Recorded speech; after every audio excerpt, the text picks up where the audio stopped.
So hello guys, কেমন আছো তোমরা সবাই? আশা করি ভালো আছো।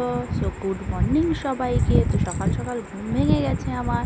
তো ঘুম ভাঙতে হঠাৎ দেখি শুনি বাইরে বৃষ্টির আওয়াজ। তো আমি তাড়াহুড়োয় তাড়াতাড়ি চলে গেলাম জানালা খুলে দেখতে বাইরে সত্যি সত্যি বৃষ্টি হচ্ছে কিনা। তো চট করে আমি জানালাটা খুলে দেখি, যখন দেখি ও বাবা, হ্যাঁ তো সত্যি তো বাইরে বৃষ্টি হচ্ছে। তাই ভাবি আজকে গরম কেন এতটা নেই। তার কারণ এই দুদিন ধরে যে পরিমাণে গরম লাগছিল, আজকে সেরকম একটা গরম নেই। যদিও ভিডিওটা সকালের, আমি ছাড়ছি সন্ধ্যাবেলা।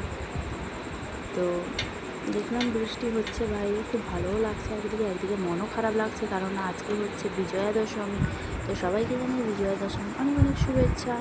তো এদিকে দেখছি আমার সোনামায়েরও ঘুম ভেঙে গেছে। এই যে সোনামা ঘুম ভেঙে গেছে কিন্তু উঠতেই চাইছে না। তো সোনামাকে ঘুম ভাঙানোর চেষ্টা করছি যে উঠে পড়ু তাড়াতাড়ি। তো কেমন লাগলো ভিডিওটা, আজকের ভিডিওটা অবশ্যই কমেন্টে জানাবে। আবারও বলছি সবাইকে শুভ বিজয়া, শুভ